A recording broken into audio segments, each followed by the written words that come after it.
Alô, pessoal, amigos e amigas, estamos juntos mais uma vez aqui no nosso pós-jogo especial do Conversa de Torcedor, que nós vamos falar aqui tudo sobre essa 37ª rodada do Campeonato Nacional. E hoje, nesse domingão, né, que é a última rodada do Campeonato Nacional, hoje teremos aqui os jogos dos cariocas nesse final de campeonato, né, Flamengo e Vitória do Maracanã, na despedida do Gabigol com a camisa do Flamengo, Palmeiras e Fluminense no Allianz Parque, Palmeiras lutando pelo título e o Fluminense lutando contra o rebaixamento, Botafogo contra o São Paulo Newton Santos.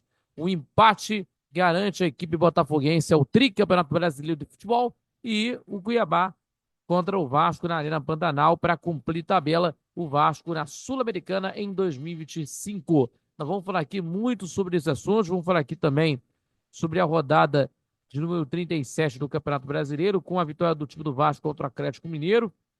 O Flamengo que venceu com facilidade contra a equipe do Criciúma e colocando o Criciúma na Série B. O Botafogo conseguindo resultado contra o Internacional por 1-0 lá no estádio do Beira-Rio, né, com uma mão na taça de campeão brasileiro. E o Fluminense venceu, mas não se garantiu na Série A ainda, né, dependendo dos resultados que estão acontecendo. Então vamos falar de tudo isso que aconteceu nos jogos de quarta e quinta-feira, né? De quarta e quinta-feira, que nós vamos estar falando muito sobre isso aí para vocês nessa forma. Tá bom, pessoal? Gente, se inscreva no canal do YouTube, compartilhe os nossos vídeos, também deixando aquele like, o seu joinha, que ajuda muito demais o nosso crescimento do canal do YouTube, também fortalece o nosso trabalho e também acompanha pelas redes sociais do nosso Conversa de Torcedor. Não esquecendo o nosso Conversa de Torcedor, terça e quintas-feiras, às 18 horas com vocês e também às 11 da manhã de todo sábado, na Rádio Nossa Copacabana 98.7 FM, a onda que chega o seu coração, acompanhando pelo YouTube, também pelo site radioNSC.com, também pela Rádiosnet e acompanhando pela Rádio Nossa Copacabana 98.7 FM, falando sobre futebol carioca para você. Tá bom, pessoal? E com muitas informações do esporte em geral. Tá bom, pessoal? Muito obrigado pelo carinho de sempre. Primeiramente, vamos falar aqui do Vasco da Gama, que jogou mais cedo, nessa rodada número 37, porque tivemos aí Ferretti e Felipe Coutinho fazendo os gols para a equipe do Vasco, se garantindo para 2025 a equipe Cruz Maltina para a Sul-Americana e o Atlético, né, que demitiu o Milito, né? Demitiu o Gabriel Milito, que chegou aí a 12 jogos sem vencer. Então, meus amigos, o time do Vasco fez um jogo que temos aí com gols, né, do Ferretti e do Coutinho, garantindo uma vaga na Sul-Americana, certo? E o time do Atlético ainda luta para se afastar de um pequeno risco de queda, né? E confirmar uma vaga na Sul-Americana também, né? Após o jogo, o técnico Gabriel Milito deixou o cargo de treinador do Atlético, então, com essa vitória, e encerrou uma sequência de 5 partidas sem vencer, né? 5 jogos sem vencer no Campeonato Brasileiro, depois de uma sequência de derrotas, né? De resultados negativos, 5 jogos sem vencer no campeonato, né? Dentro do Campeonato Brasileiro, volta a vencer, 47 pontos ganhos, certo? E o Atlético completou 12 jogos sem vitórias, né? 44 pontos ganhos, né? Tentando conseguir lidar com essa situação de agora e vai encarar contra a equipe do Atlético do Paraná, o jogo que vai acontecer de portões fechados lá em Minas Gerais, né? E temos aí, pessoal, o time do Vasco volta em competição e o Vasco volta em uma competição internacional depois de 5 temporadas, né? A última foi em 2020, quando chegou às oitavas de final contra o Defensa e Justiça nas oitavas de final, mas acabou sendo eliminado. E o Atlético chegou a 12 jogos sem vencer, 8 derrotas e 4 empates. Nessa sequência, a equipe perdeu as finais da Copa do Brasil e do Brasileiro, ou melhor, da Copa do Brasil e da Libertadores, melhor dizendo, além de seguir em péssimo momento no Brasileirão. E temos aí as despedidas das duas equipes, porque o time do Vasco enfrentará contra o Cuiabá fora de casa e em casa, com portões fechados, Atlético Mineiro contra o Paranaense a partir das 4 horas da tarde. Então temos aí essas informações aí e hoje temos aí nesse domingão, essa última rodada, tá bom? Vamos falar aqui desse jogo. O time do Vasco teve mais posse de bola, presença de ataque no começo. O time reclamou de um pênalti aos 6 minutos, depois, né, após um puxão do Alan Franco em Felipe Coutinho, e aos 13 minutos de partida, foi a vez de Davidson reclamar de um pênalti para o Atlético, aos 29 também, outro pedido de penalidade pelo Vasco. Todos os lances foram avaliados como normais pela arbitragem, e o Atlético tentou ameaçar em contra-ataques, né? Mas os times pouco criaram durante a etapa inicial e os goleiros praticamente não tiveram trabalho, né? Tanto o Léo Jardim quanto o Everson, né? Do time do Atlético Mineiro. E também no segundo tempo, o time do Vasco abriu o marcador logo aos 6 minutos de partida com uma bola perdida do Rubens, e o Coutinho recebeu no meio, deu um belo passe para o Ferrez na área e que de primeira mandou para o fundo das redes, fazendo 1-0. E o Atlético Mineiro teve uma excelente chance, né, de fazer o gol com o Vargas, né? Mas ele desperdiçou a chance de gol, né, na saída de bola da equipe do time do Vasco, erradamente da equipe do Vasco, né? E o que aconteceu em duas oportunidades na final da Libertadores. Mas, meus amigos, é uma situação que o Vargas, né, que não pode, que não, não deve continuar, não vai continuar no Atlético, que foi oferecido ao Flamengo, mas o Vargas aí perdeu chance na cara do goleiro, finalizou para fora, né? Mas foi o Vasco que marcou aos 18 minutos. Dessa vez o Alisson perdeu a posse de bola, a bola foi cruzada na área e o Felipe Coutinho fez 2-0. Então, meus amigos, o Vasco fez sua última partida antes da reformulação no estádio de São Januário. Mas o que é importante aí, meus amigos, o que é importante falar sobre essa situação, que o Vasco conseguiu uma vitória importante, a primeira vitória sob o comando do maestro Felipe, né, interinamente falando, né? Então, o time do Vasco teve aí teve uma partida, lógico, né? O time do Vasco teve mais chances de oportunidade de gol do que o Atlético, mas de um jogo que teve aí, que principalmente que não foi uma excelente partida, não. Ele teve de uma forma meio mediana, né? Esse jogo foi meio mediano de uma forma que aconteceu nessa partida, mas o Vasco foi eficiente em fazer os gols, né? Então temos aí esse placar de 2-0 e que agora o time do Vasco vai encerrar a sua participação no Campeonato Brasileiro contra a equipe do Cuiabá lá na Arena Pantanal, em Mato Grosso, já rebaixado o time do Cuiabá, e o Atlético Mineiro recebe o Paranaense em Minas Gerais a partir das 4 horas da tarde, horário de Brasília, inclusive, que nós vamos estar acompanhando, tá bom? Meus amigos, vamos falar aqui agora sobre o caso do Flamengo, que passeou, né? Passeou contra o Criciúma, 3-0, com Varela, Bruno Henrique e Luiz Araújo marcaram os seus gols, né? Lá no Heriberto Wilson, né? Mesmo sem aspirações, né? No Campeonato Brasileiro, não tendo mais buscando títulos de Campeonato Brasileiro, né? Inclusive, o Flamengo jogou sério, venceu contra o Criciúma com muita facilidade no estádio do Heriberto Wilson, lá em Santa Catarina, 3-0, gol do Guilherme Varela. Guilherme Varela fez o gol, além também do Bruno Henrique e Luiz Araújo. Com esse resultado, o Flamengo chega a 69 pontos ganhos, se mantém na terceira colocação e também, lógico, o Criciúma estacionou na 17ª colocação. Com a vitória do Fluminense nessa rodada de número 37, o Tigre está rebaixado para a segunda divisão. Então temos aí nesse detalhe. Então, com essa vitória do Fluminense sobre o Cuiabá, no jogo de quinta-feira, foi rebaixado o Tigre para a segunda divisão. E embora o Criciúma tenha finalizado mais do que o Flamengo, né? Foram 16 finalizações contra 10 do Flamengo. O time rubro-negro venceu, né? O time carioca venceu sem fazer muita força, dada, né, a maior qualidade técnica, né? E temos aqui o jogo do primeiro tempo, né, que o Flamengo sobrou posse de bola, 64%, mas teve atuação morna no primeiro tempo, né, que o Felipe Luiz reclamou muito, né? As melhores oportunidades, as chances eram do Criciúma até o final da etapa inicial, e os João da Casa finalizando mais do que o dobro do time do que o adversário, né? 10-4, melhorando 11 para o Criciúma, 4 para a equipe do time do Flamengo. Então,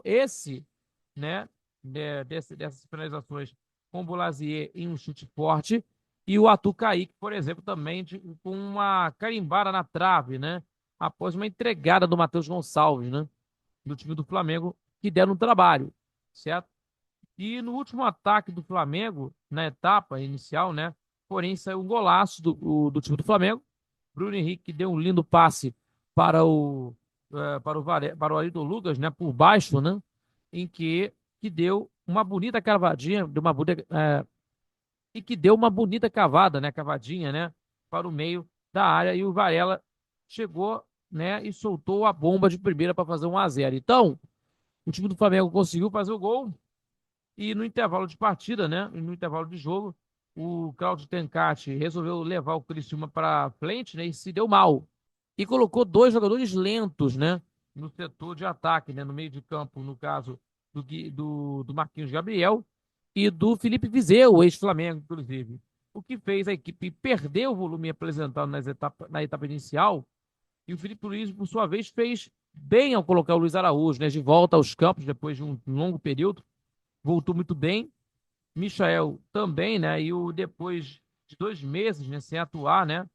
2 meses e meio sem atuar, o Luiz Araújo chutou a bola que resultou no pênalti convertido pelo Bruno Henrique e marcou um golaço depois de uma bela assistência do Pulgar para ele. Então, meus amigos, o Luiz Araújo de volta ao Flamengo, né? Que tem aí no destaque principal dele, né? Que tem aí de um passe para o gol e um chute, ou melhor dizendo, tendo aqui o gol da equipe do time do Flamengo e também com a participação do pênalti marcado pelo time do Flamengo, convertido pelo Bruno Henrique, com certeza o Luiz Araújo conseguiu voltar muito bem aos gramados e precisam ter de um processo muito grande, né? Então temos aí nessa situação. Então o Flamengo fará a sua última partida no ano, né? Nessa temporada contra a equipe do Vitória, na despedida do Gabigol, né? No Maracanã. E o Criciúma vai encarar contra o Bragantino no confronto direto. O Bragantino lutando para não cair e o time do Criciúma já está rebaixado para a Série B do Campeonato Brasileiro, né? O Flamengo com a despedida do Gabigol, né? Que tendo aí hoje às 4 horas da tarde, horário de Brasília, temos aí esse jogo, né? Nessa última rodada e que vale aí a despedida do Gabigol, as homenagens que vão ser feitas no Maracanã, inclusive. Tá certo, pessoal? E temos aí nessa situação que vai acontecer, de formas que vão acontecer, isso vai acontecer dentro do Maracanã, nessa situação que nós vamos estar acompanhando neste domingo no Maracanã. Vamos falar aqui, pessoal do Botafogo, que está com uma não, né? Duas mãos na taça de campeão brasileiro, ao vencer contra o Internacional, pelo placar de 1-0, e teve uma pressão do Internacional no segundo tempo, segurou a pressão do time alvinegro, né? O time alvinegro segurou essa pressão, e garantiu uma grande vitória, porque tivemos aí o Palmeiras vencendo 2-1 contra a equipe do time do Cruzeiro. E com essa situação, né, nas minhas concepções, o Botafogo tá com empate, né, tá com de favorecer um empate que garante o título de Campeonato Brasileiro ao time do Botafogo, né? 76 pontos ganhos, uma vitória importantíssima, né, com gol do Savarino, né?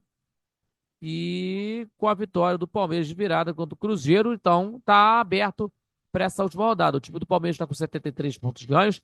Botafogo será campeão brasileiro caso vença ou empata contra o São Paulo no Newton Santos. Então, o Palmeiras só a vitória que interessa. Para o Palmeiras só a vitória que interessa contra a equipe do Fluminense. E o Internacional se manteve na quarta colocação e não alcança mais o Flamengo, terceiro colocado na competição. Então temos aí o time internacional aí não alcançando mais o Flamengo nessa situação. Então temos aí de uma vitória importante, o time do Botafogo abriu o marcador com o Savarino no início da partida, soube segurar o ímpeto do time colorado para sair de Porto Alegre com vitória importante nessa situação. E depois daquela conquista histórica da Libertadores da América, né, com os gols aí, principalmente da vitória do Júnior Santos, né? E o jogo com fome de quem quer ser campeão, né? Com uma fome, né, de uma fome danada, né? De um time que quer ser campeão brasileiro, de quer ser campeão, né? Diga-se de passagem, já nessa quarta-feira. E o Savarino fez o gol 5, abre o marcador na partida no Beira-Rio, de uma jogada ensaiada em escanteio, né? E o Botafogo abaixou as linhas de marcação, foi pressionado pelo Internacional até o final do jogo e o time internacional comandaram as ações do jogo até o final. Foram muitas as chances pelo alto, de cabeça, desperdiçadas, né? Mas veio dos pés do jogador Ener Valencia, né? O Ener Valencia, que é o atacante do time do Internacional de Porto Alegre, que teve a melhor chance do empate, né? O equatoriano carimbou a trave do Gatito Fernandes, né? E no segundo tempo, a equipe do time internacional seguiu em cima do Botafogo, que cansou, mas soube se defender e aguentar a pressão do time internacional. O Gatito brilhou mais uma vez com intervenções providenciais e principalmente em uma finalização de Borré, na qual o goleiro paraguaio fechou o ângulo do colombiano, inclusive. Então, fechou o ângulo do colombiano, né, e garantindo uma vitória, mais 3 pontos da bagagem, conseguindo essa vitória muito importante. E temos aí, meus amigos, o Gatito Fernandes, pelo lado do Botafogo, como destaque da partida, além do golaço do Savarino, o goleiro paraguaio não atuava no Brasileiro desde a terceira rodada, mas substituiu o John suspenso à altura, né? E o Gatito Fernandes fechou o gol do Botafogo e garantindo a vitória alvinegra. Quando ele não pôde fazer nada, a trave apareceu para impedir o empate do Internacional. E o Beira-Rio, né? O time perde mais uma vez contra o outro time carioca, né? E perde no Beira-Rio depois de 5 meses, né? Nessa invencibilidade de 5 meses, né? Sem perder. A última vez foi contra a equipe do time do Juventude na Copa do Brasil, né? Quando o time do Internacional foi eliminado. E no último revés foi no dia 7 de julho, né? 7 de julho, contra a equipe do time foi no dia 10 de julho, né? Contra o Juventude pela Copa do Brasil. E no Brasileiro, dia 7 de julho, contra o Vasco no Brasileirão, o último revés. Então, temos aí essa partidas, né? O Botafogo precisando de um empate para ser campeão brasileiro contra o São Paulo no Newton Santos. E o Internacional visita o Fortaleza no Castelão, ambos, né, às 4 horas da tarde. Internacional em Fortaleza, Fortaleza Internacional no estádio no Castelão, e no Newton Santos, Botafogo e São Paulo, o Botafogo com 2 mãos na taça de campeão brasileiro. E já que nós estamos falando aqui, já que nós estamos falando do Palmeiras, né? Temos aí a disputa entre Botafogo e Palmeiras. Temos aí o Fluminense, né? Que venceu, mas não se garantiu. Não garantiu a permanência e vai para a última rodada na briga contra o rebaixamento. O Serna anotou o único gol, né? Já na segunda etapa. O Fluminense precisa pontuar contra o Palmeiras para não depender de outros resultados. Então, meus amigos, o Fluminense venceu o Cuiabá, já rebaixado, no Maracanã nessa quinta-feira, pela penúltima rodada do Campeonato Brasileiro. E o Serna fez o único gol da partida, porém o resultado não garante matematicamente o Fluminense na Série A, uma vez que o Bragantino venceu contra o Atlético do Paraná fora de casa, em outro jogo da briga contra o rebaixamento. E também temos o jogo também, né, temos aí o Atlético Mineiro também lutando para não cair. Então, meus amigos, nesse detalhe muito importante aí, desse modo o Fluminense vai para a última rodada, né, com 2 pontos de vantagem sobre o Bragantino, que é o primeiro time dentro do Z4, né? 41 pontos ganhos, o Fluminense tem 43. E a equipe tricolor precisa pontuar no duelo contra o Palmeiras para não depender de outros resultados, né? Para escapar do rebaixamento. Então temos aí o jogo fora de casa, inclusive, né? E pode beneficiar o Botafogo, inclusive, né? Caso vença também no estádio Allianz Parque. Que também, meus amigos, com a corda no pescoço, né? Com a corda no pescoço, né? É literalmente isso aí. No limite, né? No limite, de verdade. Com a corda no pescoço,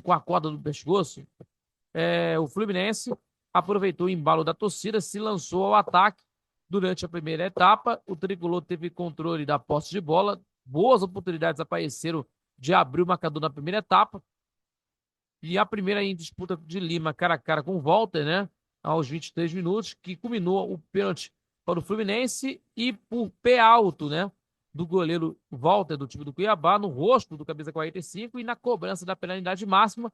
Mais uma vez o Arias perdeu, né? Chutou fraco, chutou fraquíssimo, né? Melhor dizendo. O Walter apareceu no canto para defender, no canto esquerdo, baixo, né? E a tensão continuou. Aumentou mais ainda nas arquibancadas do Maracanã e com os erros dos atletas, né, se acentuaram, né, na construção de jogadas. E por outro lado, o Cuiabá, né, buscou sair dos contragolpes, né, dos contra-ataques, Mas não levou tanto perigo assim, não, né? Ao gol do goleiro Fábio. A melhor chance de gol foi no chute de fora da área do Creyson e a defesa do goleiro Fábio aos 45 minutos, né? Espalmando para escanteio. E no intervalo de partida, o Mano Menezes promoveu a entrada do Keno no lugar do Martinelli, né? E deu novo fôlego, né? Novo fôlego, né? Novo gás. O novo gás para a equipe do time do equipe do Fluminense, um novo fôlego, um novo gás para a equipe do time do Fluminense, né? E que se vimos aí, pessoal, que nós vimos aí, pessoal, melhor dizendo, e que o Tricolor voltou melhor para a etapa final e que também acumulou grandes oportunidades, grandes chances para fazer o primeiro gol.